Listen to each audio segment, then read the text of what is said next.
Welcome to the season finale of the Vampire Lestat, The Failures. We spent this season chasing glory, art, and the intoxicating heat of the spotlight. But tonight, we don't look at our triumphs. Tonight, we look at the dark abyss of our defeats.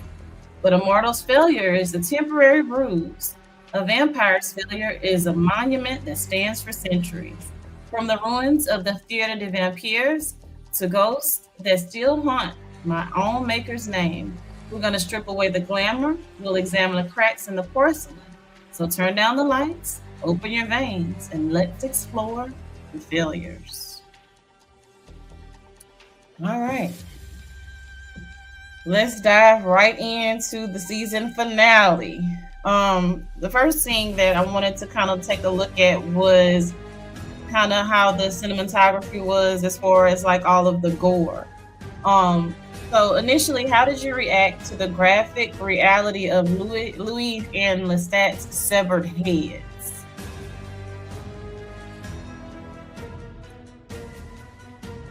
Oh, I'll go.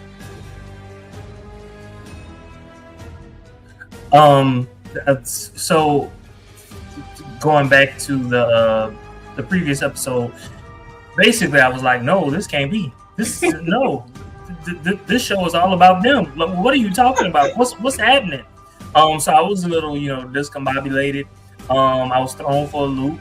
I was like, they got to figure something out because I want my Lestat and I want my Louis. Bear of men. Y'all know how disgusted I was when I saw his head wasn't there. I was like, y'all tripping. I was like, oh, everybody's tripping. But seeing the gore, I said, they're trying to bring it this season. A talking head. Look to show the power. Hey, Tootie and the Boo, welcome back. Hi, guys. All right. Tootie and the Boo says, I was so shocked that Louis' head was severed from his body, and I was wondering how the hell they pulled that off. Dang. And brought the body with him, y'all. And made him sit there right. Some sick things. And I love the way that they kind of weaved it in with the, okay, if you weren't Lestat's fledgling, you'd be dead already behind this. So you're lucky that he drank of Akasha, because we wouldn't even be right here talking with your head on a spike. All right. Which really made me think, how powerful is Lestat? Like, he that dude, like, for real. So, so he is very powerful. His maker was powerful. He also had the blood of Marius, running through him. He had the blood of Akasha running through him. Very powerful blood in him. And that's why, what's his name? Armand told him, if you weren't Lestat's fledgling, you wouldn't be alive right now. Right. For me to give my Armands. Crazy. Ooh, all right. So next question. So with that being said, did the visual of Louis' head, like staring back at his own torso, push the show's gore limits? And I think Erica, or Bear of Men, kind of alluded to that just a second ago with them pushing the gore limits of the show. Any additional? I enjoyed it. This is a show about something gruesome anyway. So it freaked me out at first because I was like, they have him sitting here talking to? Oh no. But at the same time, I was like, nice touch, because it's not like I'm really grossed out. It was just like the whole idea of what he was trying to do to Louis was gross. Yeah. So I agree with Bear of Men. It wasn't like really gore. Well, it was gory, but I wasn't grossed. It was just like, dang, they going there with it. He had control over his body, and it seemed like in an instant he still had control over Regina's body, because remember, Armand told her to sleep, and so she she had the knife like this, but she wouldn't cut, and it looked like Louis was trying to stop her from cutting herself. So he still had some power in him. All right, you want to get to some of the comments before the next question? Hey, Boots Girls and Pearls. She says, Armand got a man and an apology in this finale. Even gremlins have more game than me. Oh, no. Cut it out. All right. Tootie in the Booth says they were broadcasting that too. Who is in Budapest researching vampires and the ways they can survive? Interesting. That's an interesting point. But you know, it's also like a callback to episode 1 of this particular season. Clearly, you know, there's a market for whatever it is that vampires have, and Armand availed himself to it. All right. Hey, Tootie in the Boot says, I think this season pushed the gothic horror limits in general. The revenge porn being released last episode was one of the scariest things to happen in the show, in my opinion. I couldn't stop crying. Were you really crying or crying from laughter? I was so sad for him. I was like, that has to be the most horrible thing to witness play back and know that it's horrible. And to know that you did it, it was gross. Yeah. I like you just think about it. Armand orchestrated all of that and followed all of them. It was almost like what Lestat and what's that girl name? The girl he turned that was sitting at the table? Antoinette. He did a Lestat. Better. He did it better. He did it way better. He did it better. It was monomaniacal. It just really made me realize that there are levels to being unhinged. And Armand showed he was top tier. Top tier unhinged. Like, Lestat was right. He's crazy. I was never in love with this guy. Oh my God. Almost like you put it on him one time and now he's like, you know that I love you. I never told him that. I never reciprocate. He just keeps going. Tootie in the Booth say Armand ain't pulling a stat. He pulled a book Armand. It is the thing. All right, let's get to the next question. So we have Daniel who's carting around Lestat's head in a bowling bag, which balances a bit of dark humor with absolute morbidity. Did this mix of horror and absurdity land well, or did it distract from the visceral shock? So him carting that head around the bag, did it land, or was it just kind of like, good deal with it?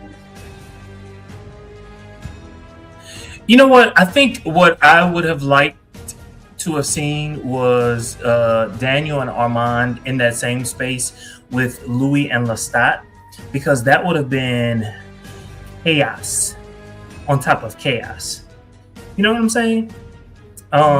Having them separate was, you know, it was like, I don't know. Okay. So Lestat, who's more powerful than Louis, basically had no action, if you will, in the bowling alley. But I guess that's exactly what they wanted, because they wanted us to see Lestat at the table with all of his failures. So I get it, but I don't know. Just having Daniel off to the side with Lestat, it was kind of, I don't know, anticlimactic, if you will. I wasn't distracted by it. I think it kind of wanted to, the people wanted to drive the point on how hard Daniel took that one interview where he thought he got the truth out. And it kind of shows that Daniel's a little loony too. I think Daniel Ben wanted his get backs though. I think he Ben wanted it, and I think when he got on the vampire side of it, it just kind of amped up even more because they've been playing with Daniel. But the difference is Daniel been wanted to be played with. Facts. And never gotten the kind of like attention he's always wanted from them. So that might be the big climactic point for Daniel, And I think they wanted to show like look how far he's gone, and then like how far up under Armand's control he's in now. Like so your team Armand this hard, where you're walking around with Lestat's head, like Lestat did something to you, really? Because Lestat didn't do anything. It was definitely Armand and Louis. He didn't do shit. He did not tell you anything on camera. Look, he didn't even know you. Right. Whoop-de-doo. He didn't give you an interview. So, my God, you really thought Lestat was going to make himself look bad on TV on purpose? All right. Tootie in the boot says, I don't think it distracted from anything, and they took Lestat's head further away for the experiment that they were doing on Louis. Who the hell is Armand working for? A legion. Armand is working for himself. Yes, he has a legion behind him. Armand is working for himself. The legion of crazies in his head. All right, so Daniel is petty as hell, and he's gonna die because of the shit that he tried to pull or almost die. Again. All right, so the finale features Dr. Farid, who we've seen across other episodes, monitoring Louis' vitals via tubes and hookups in an empty butcher shop. Did this clinical science fiction approach make the body horror feel more grounded and unsettling than standard vampire violence? I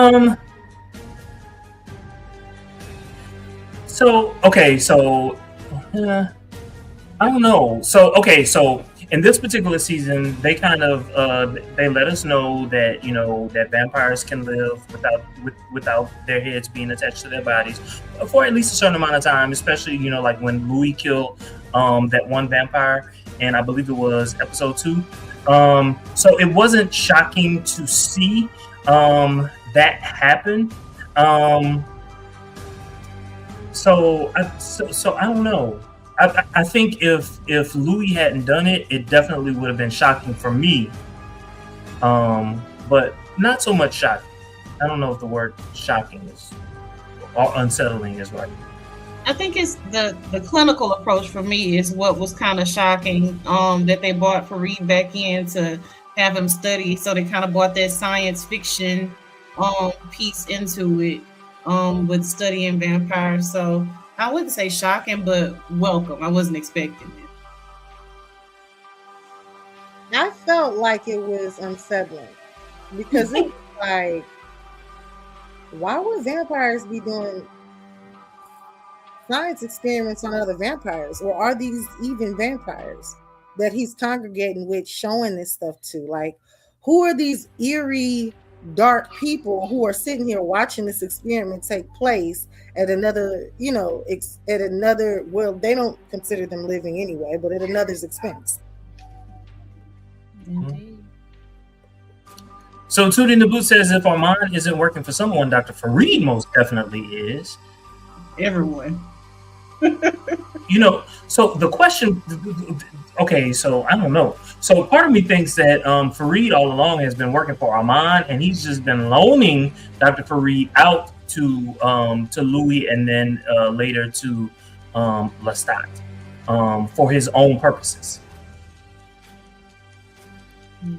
You said you think he's loaning him out? I think Armand loaned him out. He act like a pimp. He might be a pimp. I don't know. Tootie in the Boot also says, I was more unsettled by Regina being roped into that whole mess. Yeah, that one was that was a shocker. That was a shocker. Seeing her there. The fact that Armand went to such lengths to do what he did with her, like he was the one that got Regina involved in all of that and was telling her what to do. And she also said, he was in my head without his lips moving. I didn't have control. I couldn't do certain things. He was making me do it. I was like, dang. Armand is unmatched. Unmatched. I feel like Armand never got over. I think he might not have been in love with Lestat like that, but I think he was really in love with Louis like that. And I think it just kind of like went deeper. Because first of all, if I wake up with my head off and you read an apology letter to me, and Armand, not an apology. That's a real problem, sir. Yeah. Then I find out while I'm listening in my head that she put this lookalike up to it. You found her first and sent her after me with your telekinetic powers and shit. Here's the thing that I don't like. I get it. It made sense, but I don't like it. So Armand knows that after a while, a vampire is going to stray. You know what I'm saying? He knew this. He knew another thing. So this was something I mentioned season 2. A lot of you all said at the time, "Oh, I didn't catch that." He said when he was giving his apology, he was just like, "I let you stray. With all those men." And I was just like, "Hey, were they having sex with all those men?" Because Louis, he had a big smile on his face when he was talking about all those men. And y'all like, I ain't catch that.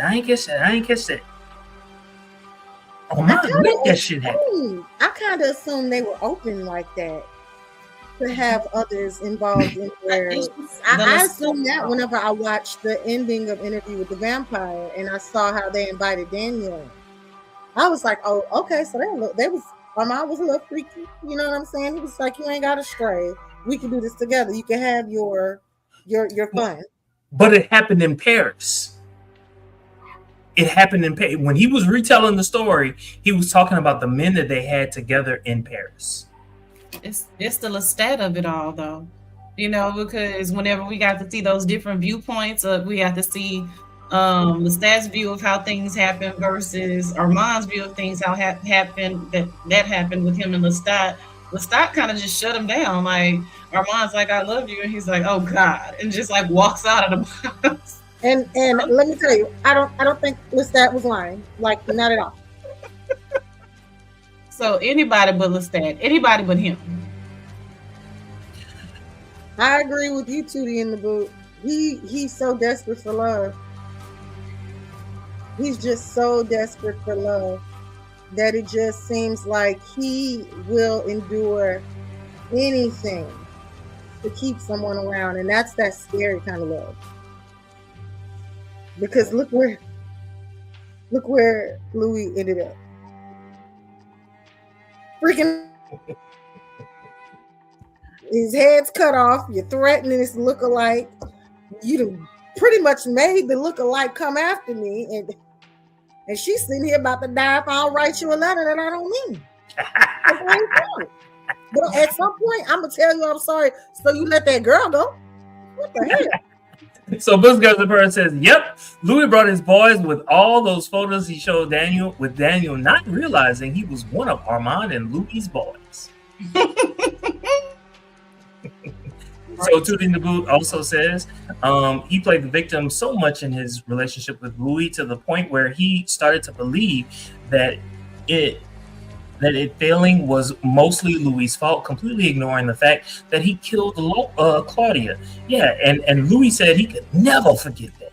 Not forget, but forgive. You let her die. If you could have rescued her, you could have rescued him. I mean, you could have rescued her. You thought he was going to put that out of his mind? That's insane. No one was going to believe that. Right? To do the Buddha say and was lying about it, about everything. All right, so for a season that promised an explosive Rockstar Stadium concert, instead we got an hour of decapitation, butcher shops, and internal purgatory. Did this intense gore serve as a satisfying substitute for some of the missing action in this episode?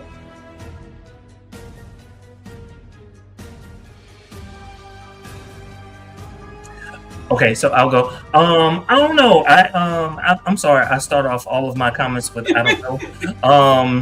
I just okay. Yeah, I noticed the gore, but the gore wasn't doing it for me at all. It just it was there, and I noted it, and it's like okay. I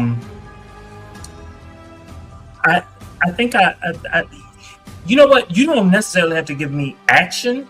Because a lot of what we saw in season two to me was the better season. It wasn't a whole lot of action. It was just drama. It was like, what the fuck is happening? You know what I'm saying? And I guess it just wasn't a lot of what the fuck is happening. Yeah, the only thing that made me go, what the fuck was happening, was when I was seeing this purgatory situation, and some of it I couldn't follow. Because I was like, wait, what? And I have to rewind. And then I'd be like, wait, what? And then I have to rewind. And I was like, wait, what?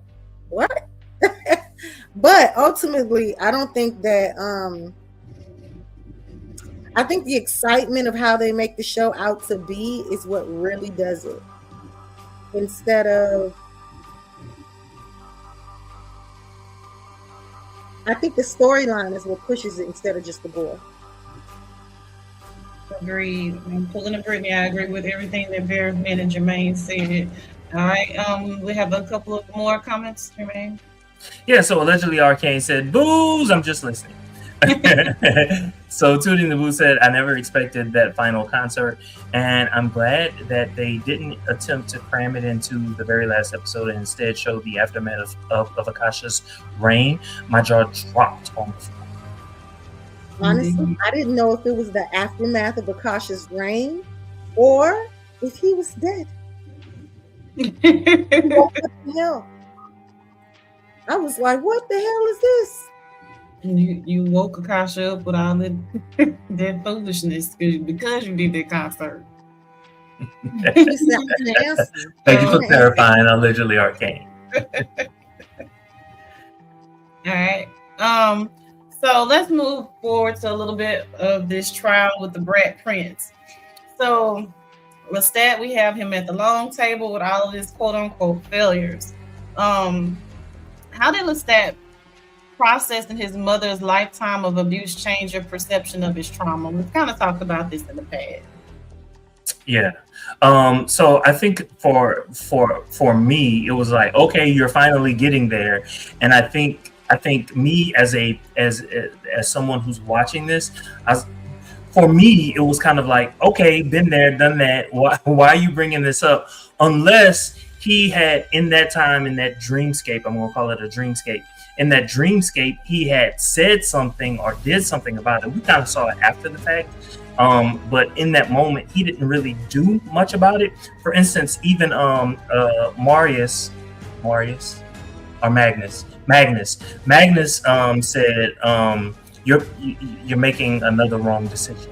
Yes, because unseated Magnus to have his mother be the chair of this whole crazy long table discussion that's going on. So I guess to me that spoke even more to the trauma. So you're staging this Lestat intervention and you want your mother up here? This is so weird. Any thoughts, Vera, man? I thought that the failure was hers. That's how I interpreted it. Like, she created him, so I saw it kind of like the failures were really on her as a mom. You raised this damn monster. So Tootie in the book said, oh, I'm so sorry. What'd you say? And you molested him. Ain't no telling if that was the first time she had touched him inappropriately.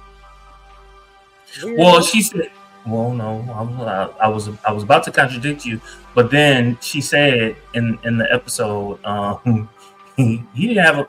What were her exact words? I don't want to get it wrong, but to the effect of he didn't have a problem with my hands over the past 200 years. lady. I was like, ma'am, that wasn't helpful.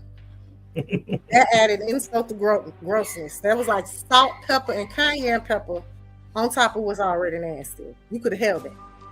It was funny though. It was funny. One thing about it, it was funny. So Tootie said, "That's hilarious. Baron Lestat wished he was dead. That's for damn sure." Like, kill me already. So Tootie also says, for Lestat to understand his trauma, he had to actually view what his mother has done to him as abuse. For the longest time, he did not, and only viewed her as one of the many chainsaws he juggled. Indeed. Honestly, I agree with that. If that video wouldn't have came out, I don't think he would ever. Well, you saw he was always trying not to do it, but he had this weird jealousy going on that he couldn't control because it's weird, you know. And we've been doing it for 200 years, so there's that.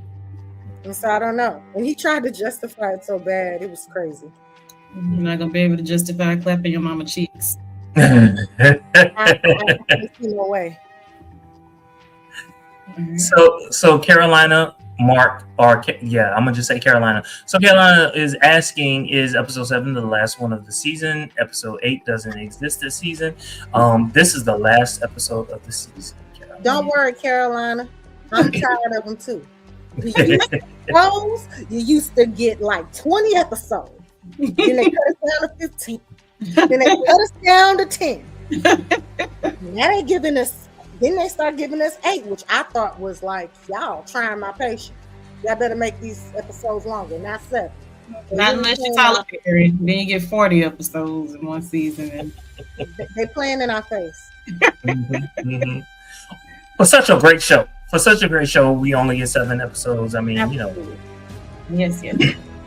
So Tootie in the boot says, Gabrielle is saying that was Lestat still trying to justify the abuse in his head. Don't forget that wasn't the real Gabrielle.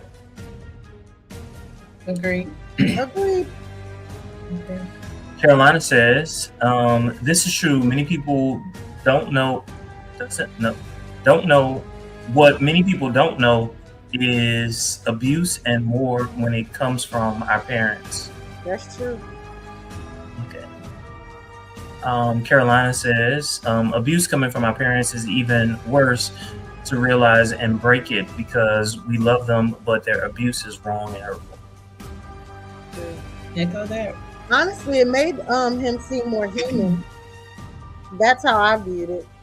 Like him even calling her to the fair, because at first he just thought she'd defend him, but in his head it started to play out a little different. Okay. All right. So at this surreal feast, did Lestat turning his trial into a performance prove he cannot change? So he decides to get up there and grandstand after all of that, all of the failures that he slapped in the face with. Okay, so I'll go. Oh, okay. His failures, though? Huh? Are they all his failures? The person who created him, that's not his failure. He reconciled with Claudia through his music. That's why I think she didn't even show up to the dinner table, and she cussed him out in person. When she was summoned as a ghost. Some of the things going on at that table weren't, to me, his fault. Well, even if we take him out of the table once he gets to that actual like pseudo concert that he's at, and he sees all the failures there. Of course, he can't change. He can't apologize for being who he is. You tried it. He can't. He and he's not. Yes, It can only be him. I disagree. Only because in his haphazard Lestat fashion, he at least addressed it. Like, hey, it could have been, okay, this is just some random person I drained. Don't remember him from Adam. I'm just frivolously killing. He remembered these people. He remembered the situations, or even, hey, did this person get the gift that you were supposed to have for them or what have you? So I I don't think this proves that he can't change. I think it proves quite the opposite. Because the fact that you even remember that, you've been around for hundreds of years and you've killed hundreds of thousands, I'm sure. And so you remember.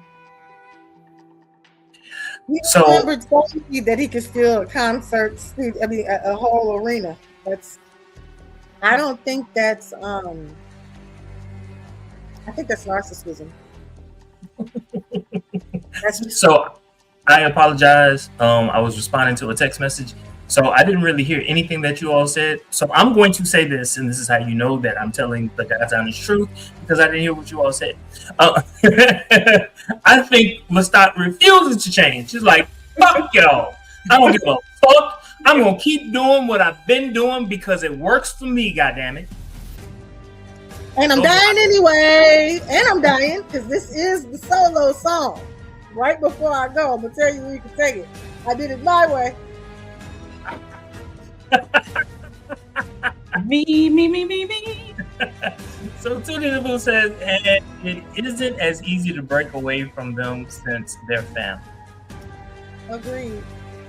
Tootie also says, I love Lestat being like, nah, actually, y'all are failures at first. Okay? Y'all are the failures. I don't have control over y'all. I gave you the gift. You did what you wanted with it. He's not a failure because he tried.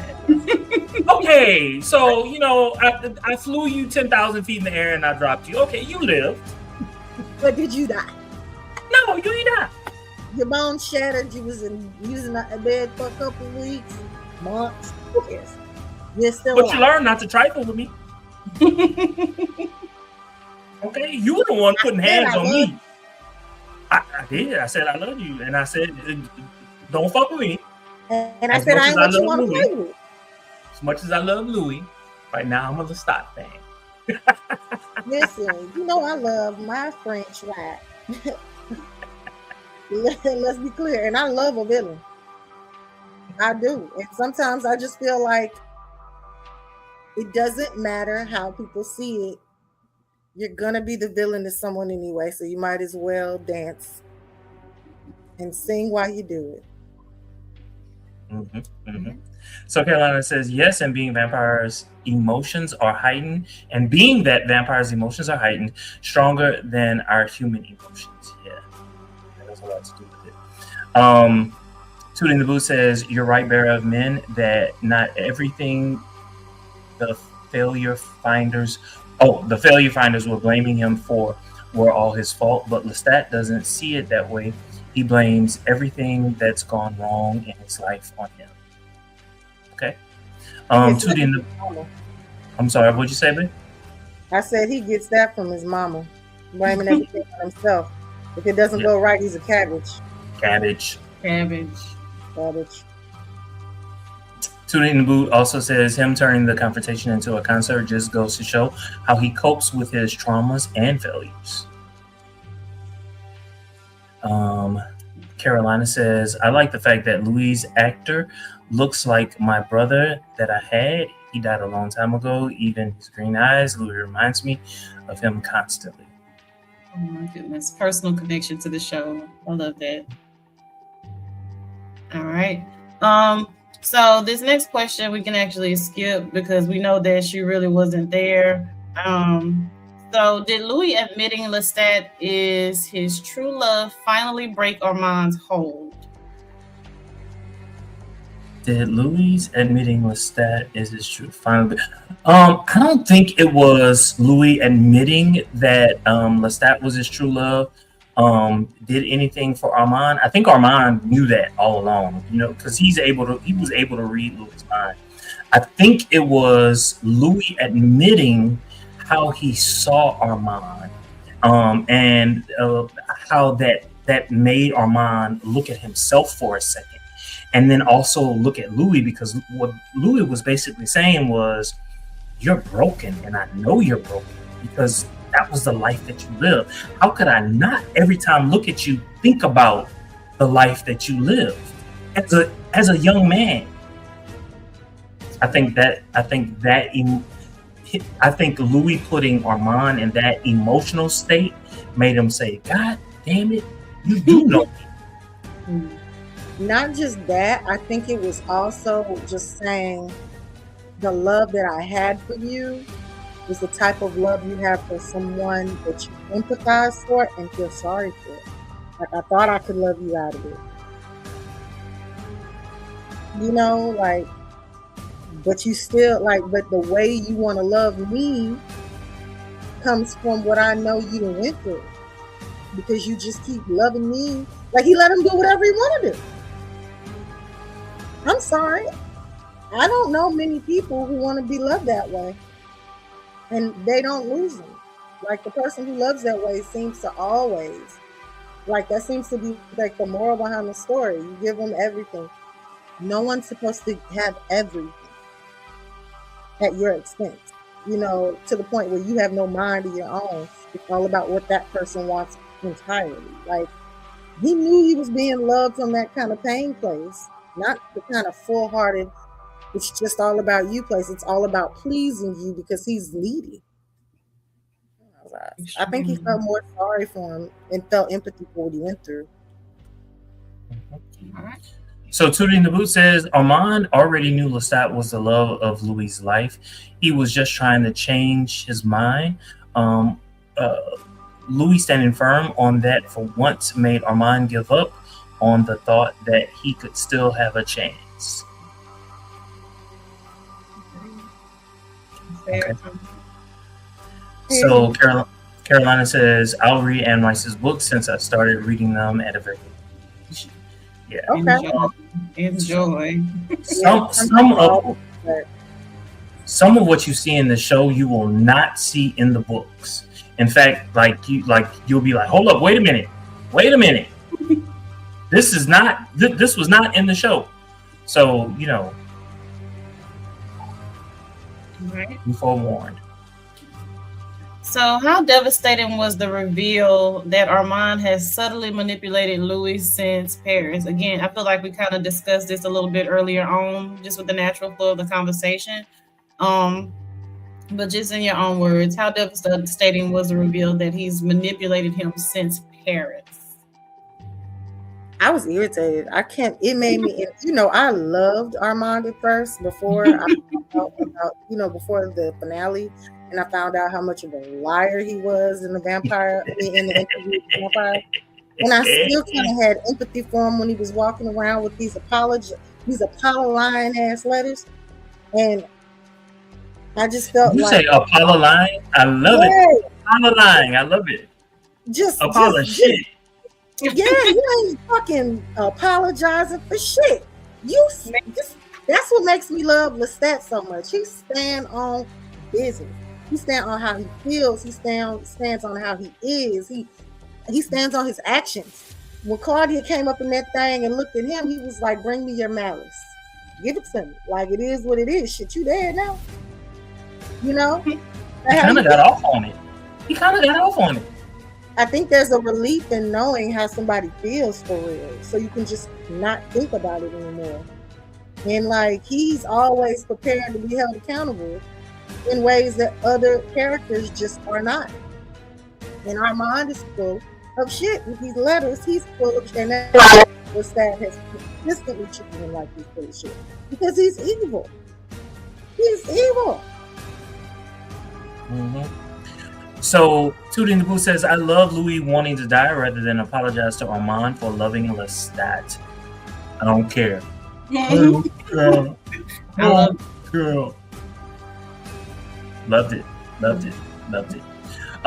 So Carolina says Armand may be jealous of Louis and Lestat's love since Armand loved Lestat too, but he doesn't want to admit Louis is Lestat's true love. I get that. I think that it is wild and radical that he fell in love with the same person Lestat fell in love with, and I feel like it's the same. To me, it's like the same way he felt like he loved Lestat. You want loyalty. You don't want love. You want blind loyalty. Like, that's why you were the cult leader for so long. You don't really want love, but you do admire it so hard because you never had it. because I don't think Armand even knows what to do with it. He's so evil. And everybody wants Lestat. Let's just be real. Armand, you're not special. I agree with jealousy, though. I ain't gonna say that.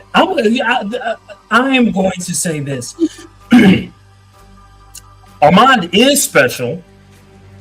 He just wasn't special enough for Lestat. And because he wasn't special enough for Lestat, he didn't understand that, perhaps you should look somewhere else. That's what you know what I'm saying? Because not everybody wants you. Not everybody wants you. And that's okay. That is okay. But he just couldn't deal with it. It's hard to deal with when your maker didn't even really want you. And it seemed like he took so long to make you. Ooh, you talking about Marius? Yeah, who made Armand? Oh, he wanted Armand. He loved Armand. But he had to wait till he was a man first? Yeah, okay, so he loved Armand. Armand was a teenager. He was trying to wait until Armand got older. Even after he turned him, he still loved Armand. It was getting to a point where Marius knew, pretty soon you're gonna leave, like all vampires do. So I'm gonna let you go, right? Like you think that I'm dead, I'm gonna let you go. All right, let's get back to some of these comments. So Tootie in the Boot says Armand has been this way since the beginning. He just hit it better to impress Daniel. What are your thoughts about that? It looks like you agree. Totally agree. 100%. Mm-hmm. Like nobody even knows he made that boy jump. Not that boy, he's a man, but he made the guitar player jump onto that train. They don't know that he already talked to the one guitar player before he became a vampire. So he already was in his head. That's why I said he likes followers. It's like blind loyalty. You don't want nothing else. This is what I'm thinking happened, and I'm assuming a whole lot. I'm thinking the Talamasca got to Alex, and they were like, it was Armand that made your brother die. And they got to Alex once Alex was already a vampire.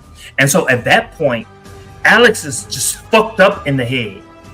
You know what I'm saying? He's fucked up in the head because, and at the same time, I have to follow you. And I think that's how and why he was with Daniel, because he was watching Daniel with the head. That's what I think. Don't know. I think that's a solid theory. It just makes sense because if I know you killed my brother, I need you to account for that. And so that makes sense because he is kind of standing by when Ragnar James comes in, what have you. So that's so you think he had nothing to do with the plot of cutting the heads? No. I think he knew. I also think the Talamasca knew because he knew, which is why the Talamasca, they knew the plan and they knew, they knew what to do. Okay. All right. So Tootie in the Boot says Daniel wasn't falling for the act though. So I want to know what act are you talking about? That's when Daniel, when Armand was making his amends after having this 12-step program. Oh, okay. Daniel spazzes out on him. Oh yeah, Daniel want to hear it. Mm-hmm.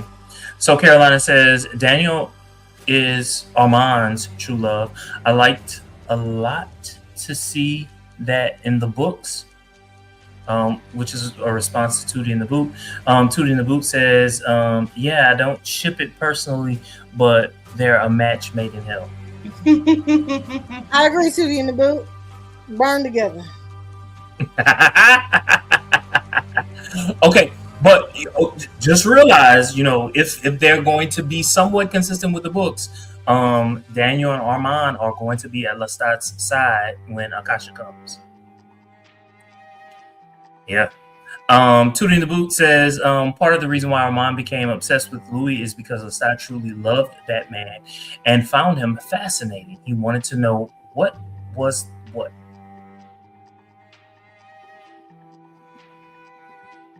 if you could love Louis, what is it about Louis that makes you love him? Perhaps I can be that. And he kind of fell into that same trap with Daniel as it relates to Louis. If you could find something with him, what is it about him? And I think it's just that whole thing in his head, like he's always trying to measure up without being his true self. Indeed. So Carolina says, I think Lestat had an anxiety or panic attack when he talked to Louis. I've felt exactly what he felt, and it's scary and terrible. You must be clearly talking about episode 6 when they were walking outside and Louis confronted him about having sex with his mother. Oh, it had to be an anxiety attack because I couldn't imagine a world where I wouldn't have where I was hiding this for centuries and my secret got out, and not only did it get out, it's on mainstream television and the internet, and everybody's getting to judge it while I'm trying to become a star. Yeah. The blood vomit told it all. I was like, oh, they vomit? Richie. You should. You damn well should. He couldn't breathe. I was like, ooh, this is realistic. So Carolina says, the heart beats too fast and too strong, and the feeling that the throat closes and it becomes impossible to breathe, and it looks... Oh, you're talking about what it feels like when you're having a panic attack. Yes. Food in the Boot says, Marius fell out of love with Armand after he became the coven leader for the Children of Darkness. Marius was disgusted as fuck. Oh, really? Toot in the Boot says Armand was no longer the innocent, loyal Armadia. I'm trying to remember what his name was in the book. That he knew and loved to abuse. Marius has done Armand the dirtiest out of any and everyone, period. Now, why do you say... Okay, so I haven't read later books, but I wonder, Tootie, why you say that? What happens in later books? Carolina says, I forgot that detail. Marius was a pedophile with Armand. He was abusive too. Armand was only 17, if I'm not wrong, in the books, and Marius is a grown man. It's disgusting. Yeah, he was having sex with Armand when he was 14 years old. That's crazy. That's fucking crazy. Mm-hmm. All right. Anne Rice know how to take it there, don't you? Okay. No limits. So getting back to some of the questions, in which I feel like we kind of discussed this a little with Daniel Malloy, him actually carrying Lestat's head in a bowling bag. What does this say about their dynamic? Or Daniel's delusions of grandeur? Fuck you, bitch. Fuck you, grand. Utmost disrespect. Daniel wanted to feel power. Like, Daniel, you still ain't shit. You can be wiped off the chessboard just as fast. In fact, you're not on the chessboard. You're on the checkerboard. He's mad because he doesn't have a vampire gift that he could like use. You know what I'm saying? That's what he's upset about. Blame our mom. His is gonna come because think about it. So it took Louis, I don't know how long before he got his gift of fight. So for some reason he felt like it would happen automatically. No, it don't happen like that. Still a baby in these vampire streets. All right, so Tootie in the Boot says Marius did groom Armand, and he also turned a child that was basically like Armand's son and a girl that was basically his daughter without his consent, knowledge. Their names were Benji and Sabelle. Yeah. Mm-hmm. Tootie says Marius is a piece of work. Hell yeah. 100%. Got it. Moving forward to the next question. Why was Claudia skipping the table, the ultimate statement or on her power? So why would Claudia skip the long table discussion? And I think we already know. Well, this is part of Lestat's mind working anyway. But like, I think he already had the closure he needed with Claudia and how she felt. Yeah. Yeah. I think the reality of it was they were already using her as Regina. I mean, they could have pulled it off because Louis was in the butcher shop as well as at the table, so it could have been done. I just think that they thought, why she already got her closure, and this wouldn't be any type of closure for that particular character anyway. And I think considering what happened in episode 6, that was probably the best type of closure that she could have had, in my opinion. Y'all pulled me out for a seance. I said everything that needed to be said. I'm done with a lot of you. All right, so does the distorted memory of Nikki's death set up massive lies for next season? Assuming that we're having a next season. What do you mean distorted memory? There was a lot happening in this episode, so we kind of see some Nikki flashbacks here and there throughout the episode. So I guess kind of the whole ruse with how they did with Armand in this episode. Did we see some things with Nikki that were possibly lies about how he died? What did you see? Because you see, like they kind of kept throwing him in there. I can't speak to anything specific at this point, but going back to one of the other episodes where you see him kind of going crazy and cutting off his own hand, was that Armand too? Oh, that's what I kind of thought too. When I saw that man jump off that train, I said he killed Nikki.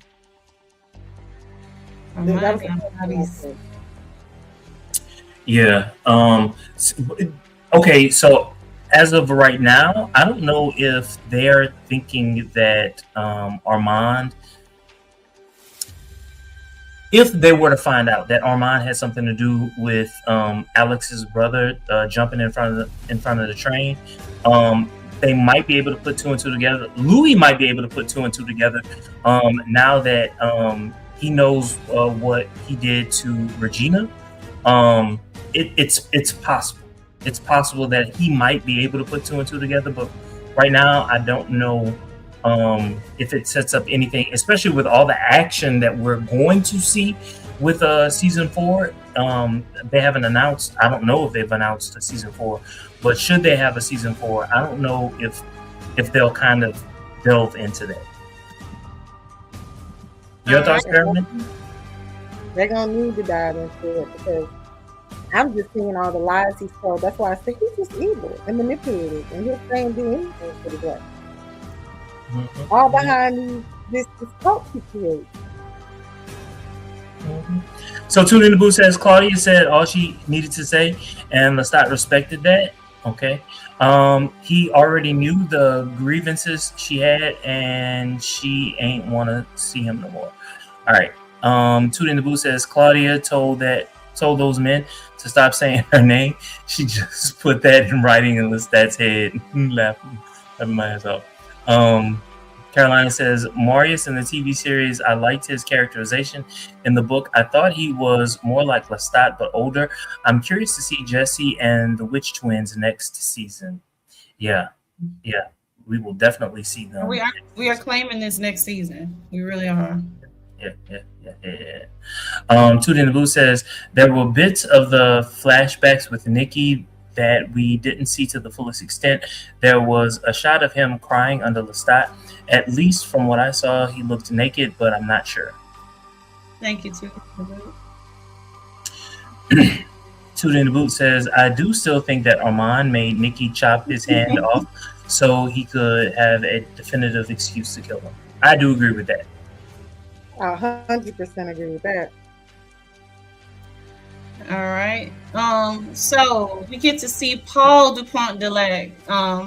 So why did Paul appearing to Lestat feel so deeply comforting? And did this appearance confirm our theory that Lestat convinced Paul to end his own life by having him there amongst the other failures? Because why else is Paul there? Right? That confused me because I said to myself, if these are all the people he killed, did you kill this man? Remember we talked about this in this first season, like I was like, I know you lying. That one best take to the grave because Louis ain't gonna forgive you for that. Oh, you gonna have to pull a full scale Armand. You know what? Someone said so. There were 3 types of people there: people that he killed, people that he did wrong, and people that he traumatized. One could say that Lestat traumatized him. That's a reach. That would be the only entry for Paul. What makes the most sense is that he killed Paul. But an entry could be that he traumatized Paul. How did he traumatize? Paul was hilarious. Now, I will say having him there was comforting, especially because of what he said, especially as it related to Louis. It wasn't our Father's way of saying I love you, and so therefore it's not his way. It wasn't our way, but it doesn't mean that he doesn't love you. And I still wish you were a woman. And black people gonna be black. You got to be some black writers in there somewhere. But I love the way that's something to say, boy. But I thought about deeply how black men are still to this day trying to get over the shell of being hard and tough all the time. So just think about how it must have been to be a black man during that time period. Of course, he's not going to tell him that. Mm-hmm. But I loved what Paul said. Paul said, but I love the way you loved him. And that was the most comforting part of it. That part right there, I love the way you loved him. But I still wish you a woman. Let's be very clear. I ain't really what Lestat said too soon. Let's get to some of these comments. So Tootie in the Boot says, Paul showing up made me want to cry, and I almost did. I don't think Paul was a figment. I believe he was the real thing there to guide Lestat to the afterlife. Especially the way, like, the lights opened up as he was walking in, the lights opened up and he sat down and then he started talking to the birds. Yes, the birds just before he plunged to his death. Honestly, I never even thought that, but I like your take on it more than what I thought, Tootie in the Boot. More than thinking that he could have possibly taken his life, I like the thought that he was there to gently guide him to the afterlife. That's a great look at it. So Carolina says, I have Lestat's thumb ring, 1994 inspired vampire female version. I used tiny bat with Victorian design and black rhinestones with bat wings on the back of the ring. So Tootie in the Boot says, Paul came from heaven as far as I saw and was communicating with God to give Lestat another shot at life. He turned the phone with the timer on it back as far as I saw. Yeah, I did notice that as well. Carolina says, it's the claw ring. I mean, Lestat TV series would love my ring today. All right. Hell I yeah. want you to take a picture of that ring and put it in the comments for us to see it. I don't know if it could be these comments or on the internet, like or make it your icon. Yes. All right. So the grand finale and the post-apocalypse. So how shocked were you by the flash forward showing how Lestat essentially ruined the world? Were you expecting the apocalyptic scene at the very end of this episode? Oh. Okay, so you skipped the last one. Oh, that. Okay, so it was kind of in keeping with the book, the books. That does kind of sort of happen because Akasha is having people kill men, and so I would see that I would interpret there to be fighting in the streets as a result, and so that wasn't so much of a shocker. It was just a reminder that this entire season has been a flashback. Yeah. Erica? I was wondering what he did. And it was, but then I did remember the way the show opened. It is supposed to be a flashback, so it makes me wonder. I thought he was dead, and maybe he was waking up in purgatory or something. But then I remember us talking about it when you said you didn't think he was dead at all, and that he was one of the people in the room watching. And people couldn't tell who he was. You thought he was like possibly one of the people from what's the name of that organization? Talamasca? Yeah, I remember you said you thought he could have been one of those, like the Talamasca guy. Remember a couple of episodes back, you said he could have been one of those people. Yeah, I said Lestat was part of the Talamasca. No, you said that he could have been masking as one of those people and in the room when they were haggling during that very first episode. Oh, okay. Album. But it made me, y'all remember that? Huh? But it made me think maybe he is alive. He didn't die. His stuff isn't for auction. And oh my God, he messed up the world. He broke it. He broke it, guys. So I don't know. I hope that's not the case. All right, so Toot in the Booth says, Lestat once again blaming everything bad that happened on himself. Not that he didn't play a part in what happened. He did wake the queen, but the way he internalizes his faults is interesting. What are your thoughts about that, Elia? Sorry, I was on mute. I'm rereading. I'm sorry.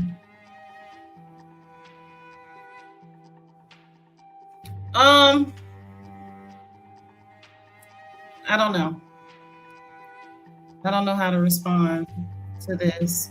Other than Lestat being a masochist. Because of course the whole world ending is my fault. It's on me.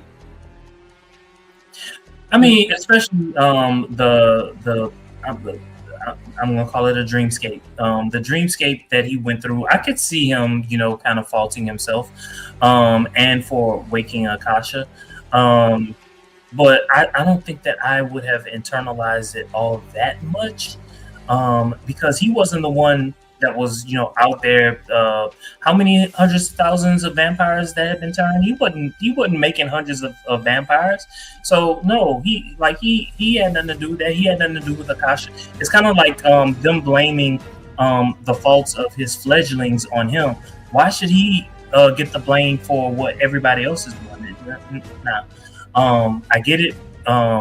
Maybe that there might be like a passing thought in his head, but I don't see him resting on that. Bear of Men, what are your thoughts? I didn't dig that deep into the ending and think that's what he was doing. I just think that he was shocked. He was just initially shocked when he saw it. Well, Tootie in the Booth says, I knew the show would flash forward to Lestat in the present day when he was recording the failures. It wasn't really the present day since the season started with the auction. Okay. Carolina says, voice of the bird, God speaking to him, Paul out of nowhere doing what he did in the end. He seemed to have an hallucination, so it's likely that it was this disease that he had. All right. Tootie also says, golly, y'all, I just want to see what happens. I don't think Lestat body swapped with Raglan, but I could be wrong. No, I agree with you. I don't think that the body swap happened just yet. They're referencing a later book. Okay, body thief. Is that one? Huh? I'm sorry, what'd you say? Body thief, or is that a different book? So Raglan James, the guy from the Talamasca, he ends up switching bodies with Lestat. So Lestat gets to be a mortal, and Raglan James inhabits the body of Lestat. Oh, I had no idea. Tootie also says Lestat wasn't making all those vampires, but Lestat did provide them an anthem, as he put it. He 100% blames himself for everything that happened after that. I hear you, Tootie, but I disagree. All right. Looks like we have one more comment. So Carolina says Lestat and Akasha, it's like Tom Cruise and the Mummy. Amanette 2017 movie RPG. I played Lestat once, and Lestat met Amanette, and I didn't know she wanted to destroy the world like Akasha. Okay. All right. Season finale 7, oddly enough. The failures, Mayfair to 10. Is it 8? I'm sorry. No. You want to tell us what? I don't know. I think they did a good job. I just think the roundtable discussion about his failures with, like, in this purgatory state, stretched a bit. And the head being off stretched a bit. I would have liked a better wrap up leading into the concert, because this is the concert, right? It's the day of the concert. Yes. Yeah, so like I guess I read The Queen of the Damned, and it made me want concert. So the whole time I just didn't think they were gonna rap like that. I didn't know it was gonna be a whole hallucination, purgatory situation. I was a little let down, but it was still good. It wasn't better than episode 6.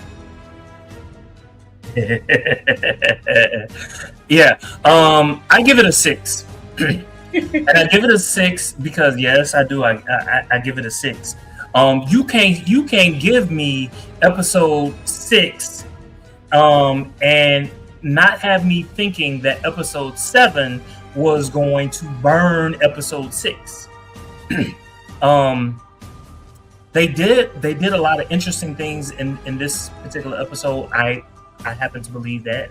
I believe, chopping the heads off and making Louis see Regina and admit the things that was good.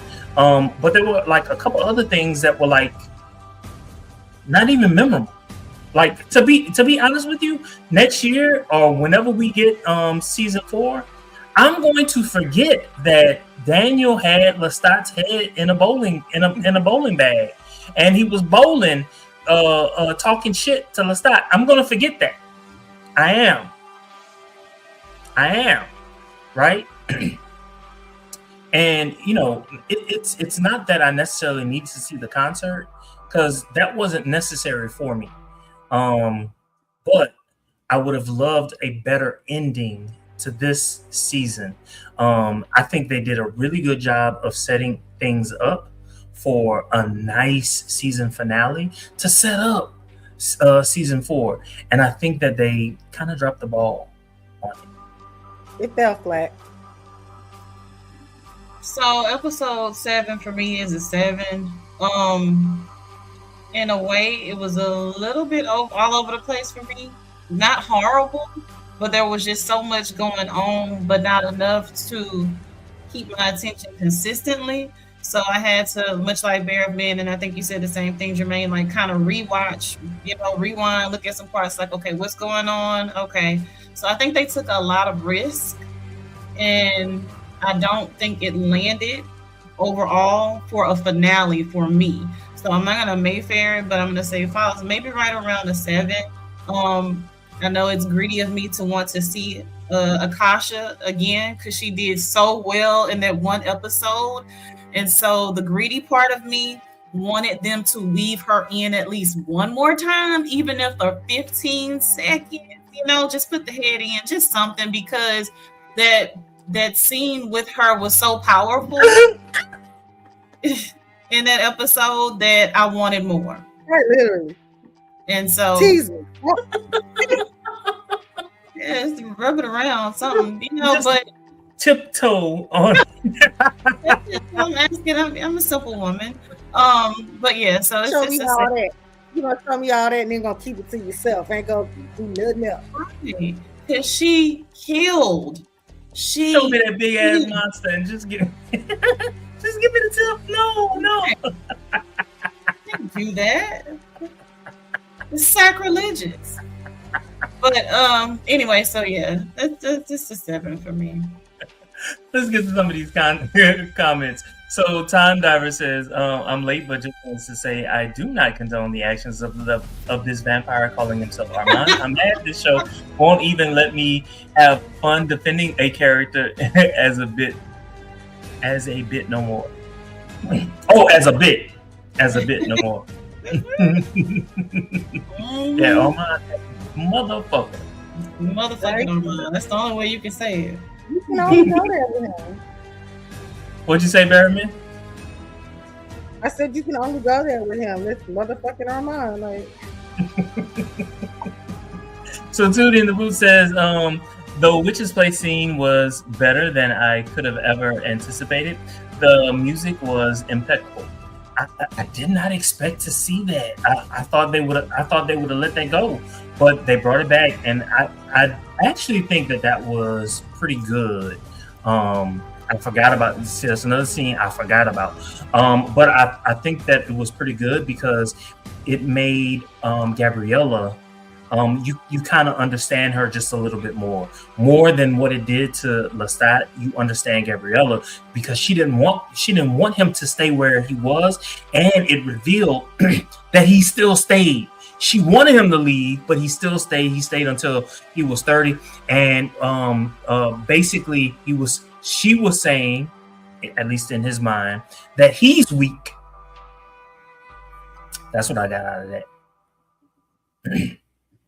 Allegedly Arcane says, wow. Tootie in the Boot says, I think this episode will be better on rewatch. To be honest, episode 6 was my favorite episode of the series. So of the series or the season. So yeah, it was never going to compare. I don't know which episode. Which episode is your favorite episode of all? I don't know. There's so many good ones. Out of all 3 seasons. I don't know. There's a couple. I don't know. I gotta go back and watch them all. Yeah. I ain't gonna lie. Episode 6 was a good one. It was a good one. All right. So Tootie in the Boot says, by rewatch, I mean after next season comes out, we have to remember that this is a 2-parter. Yeah. Tootie in the Boot also says it's a 7.5 for me as of right now. 7.5. All right. So averaging 7.25. That's where we're landing. Carolina says, Louis' partner told me you're like Lestat, but female version. And I was like, oh no, not again. Akasha 2.0, but being a moment. Okay. Tootie in the Booth says, I'm so glad they're saving Akasha for next season. We need all the budget we can get for the Queen of the Dam. They made the best decision they could make with that, as much as I wanted to see her. You know what? That's a really good way of thinking about it. That's a great way of explaining why I didn't get my way, Tootie in the Booth. But fuck all that. Tuesday, we're greedy. Book her. But we are greedy. We want it. Mm-hmm. All right. Carolina says, I don't remember much of this RPG. I was only 17 when I played it. Okay. Honest Crown says, did y'all see written on the sidewalk in the final scene of the destruction aftermath? She is the answer. I need Queen of the Dam season to come quickly, because if I gotta wait another 2 years. Okay. I understand, Onyx. Yes, Onyx. And welcome back, Onyx. That's it. All right, there you have it. The Vampire Lestat. That's it. That's all. Hopefully coming soon. Don't forget to like, comment, and subscribe, guys. And thank you for showing us so much love in the comments over the course of this season. We have enjoyed the interaction with you all. We are going to be covering the House of the Dragon tomorrow at 7 with Bear of Men moderating that. On Sundays, we cover Beyond the Gates, and we have more things coming your way. We got another comment that came through. Tootie in the Booth says, I'll wait as long as I got it for AMC to tighten up. Bye, y'all. This was fun. Yes, it was. All right, Jermaine, Bear of Man, anything I missed about our upcoming show? Do you want to drop for us what we're covering? I mentioned House of the Dragon. In the replacement on Wednesdays. And if it's not been decided, that's okay. Oh, Cape Fear? Okay. No, I said Cape Fear. Okay, all right. So next Wednesday at 7 p.m., we will be covering Cape Fear. Okay? So next Wednesday and Thursday, we will still be here. So join us. Until next time, y'all have a good one. We've got questions, and we know you have answers, so make love to our senses in the comments. Drop them down below.